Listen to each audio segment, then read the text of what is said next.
Allez,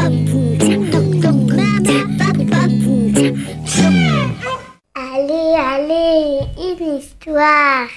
Il était une fois. Bonjour à tous, bonjour chers petits amis. Aujourd'hui, une belle histoire entre un petit-fils et son grand-père. L'histoire s'intitule « Mon grand-père et la fête du jour de l'indépendance d'Israël, Yom Ha'atzmaut ». Voici ce que Ilan raconte. Aujourd'hui, c'est dimanche et nous allons voir mon grand-père. Mon grand-père est très vieux, il habite tout seul dans une ferme à la campagne. En fait, mon grand-père a choisi d'habiter près de Gap, car il connaît bien cette région. Il y a passé toute la guerre caché dans une ferme.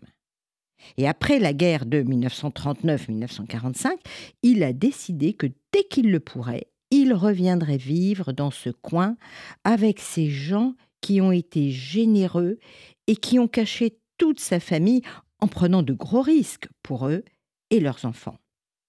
Alors ce dimanche, mon grand-père Mandel est venu me chercher à la gare dans sa drôle de vieille voiture. « Bonjour grand-père, il fait une très belle journée. Pour un pique-nique, hein, n'est-ce pas ?» Et nous nous entassons dans la voiture. « Allez en route les enfants !» Dans un coin de la ferme, il y a un vieux tracteur qui ne sert plus et mon frère et moi on adore jouer avec. Et c'est mon tour de conduire et non, c'est le mien, c'est toujours la bagarre. On rit beaucoup. Mon grand-père est très fier de son potager. Oh, papy, les beaux légumes! Il a tout appris pendant cette période, alors qu'il n'avait pas 10 ans. Et il nous a montré, très fier, ses rangées de haricots, et il nous a donné des carottes pour nourrir les lapins. Moi, je préfère donner du pain aux oiseaux et aux poules, puis je cours derrière, c'est drôle. Oh, mais ça m'épuise. Mon grand-père est un vrai bricoleur. Il a plein d'outils dans son grand atelier. Oh là là, quelle fouille! Tu sais, Ilan, pendant la guerre, il fallait se débrouiller et ne pas faire les difficiles. Aujourd'hui, pour fêter Yom Ha'atzmaut, la fête de l'indépendance de l'État d'Israël, nous avons décidé de faire un beau pique-nique.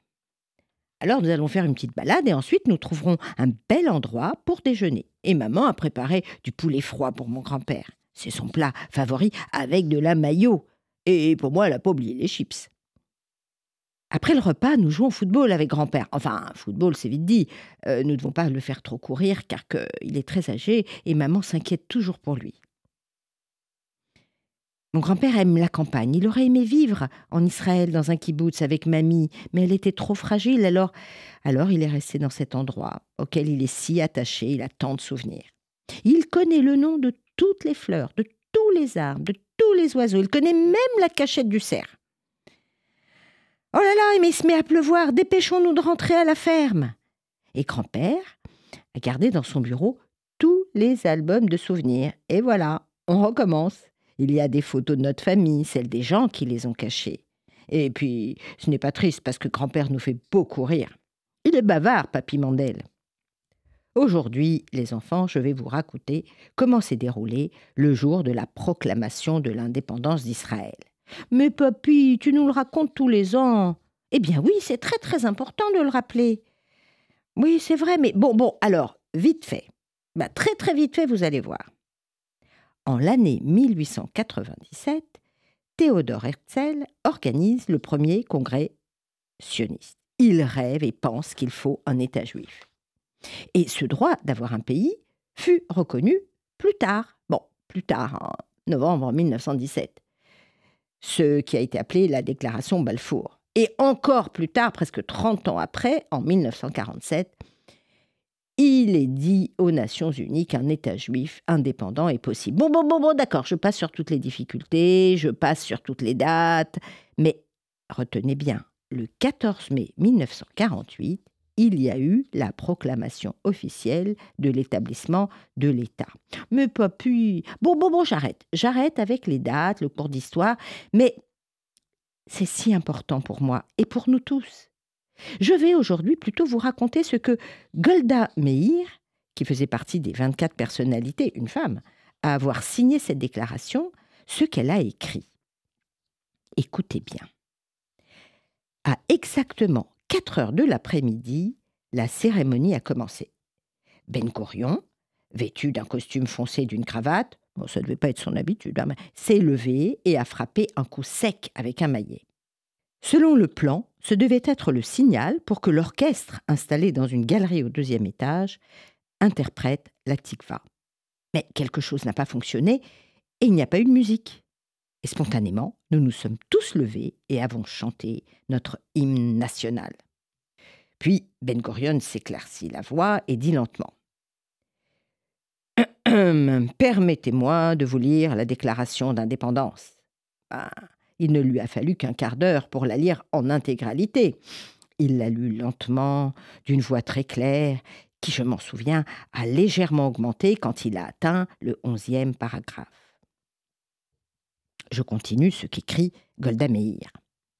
En conséquence, nous, membres du Conseil national représentant le peuple juif en terre d'Israël et le mouvement sioniste mondial réunis aujourd'hui, jour de l'expiration du mandat britannique en assemblée solennelle, en vertu des droits naturels et historiques du peuple juif, ainsi que de la résolution de l'Assemblée générale des Nations unies, nous proclamons la création de l'État juif dans le pays d'Israël, qui portera le nom d'État d'Israël. Chers petits auditeurs, c'est certain que vous ne comprendrez pas tout, mais je ne pouvais pas couper ce paragraphe. Voici ce que Golda Meir continue d'écrire. L'État d'Israël. Mes yeux se remplirent de larmes, mes mains se mirent à trembler. Nous avions fait un État juif et c'était une réalité. Et moi, Golda Mabovitch, Meyerson, j'avais vécu pour le voir. Quoi qu'il arrive maintenant, quoi que soit le prix que chacun d'entre nous devrait payer pour cela, nous avions créé le foyer national juif. Le long exil était terminé. À partir de ce moment, nous ne vivrions plus grâce à la tolérance des autres sur la terre de nos ancêtres. Nous étions une nation comme les autres nations. Et pour la première fois, en 20 siècles, nous étions propriétaires de notre propre destin. Le rêve s'est réalisé. Trop tard pour ceux qui ont péri dans l'Holocauste, mais pas pour les générations futures. Oh là là, chers auditeurs, petits et grands, c'est un texte si fort. Il faut le réécouter pour bien le comprendre. Et puis ce sera l'occasion de demander aux adultes et à vos grands-parents. « Oh papy, voilà, c'est déjà l'heure de rentrer. Quel dommage !» Mais grand-père ne veut pas que nous repartions les mains vides. Il nous offre des laitues, des haricots de son potager. « Au revoir grand-père, à très bientôt et merci pour tout. Demain, il faut encore penser à l'école. Grand-père doit sûrement se sentir seul sans nous. Alors je vais lui faire un dessin de sa maison avec des fleurs et des oiseaux et tout ce qu'il aime. Et puis, tiens, je vais dessiner le drapeau de la France et le drapeau d'Israël. Ah ben oui, la prochaine fois, je lui demanderai de nous parler du drapeau d'Israël. C'est vrai que l'on connaît les 2 lignes bleues en haut et en bas, avec au centre une Magen David, l'étoile de David, mais je veux en savoir plus. Alors, chers petits auditeurs, cherchez aussi avec les grands la signification et la création de ce drapeau. Allez, je vais faire ce beau dessin. Il va être très content, mon papy. Je l'aime beaucoup, mon grand-père. Et je pense que lui aussi. C'est une jolie histoire à réécouter. Au revoir à tous.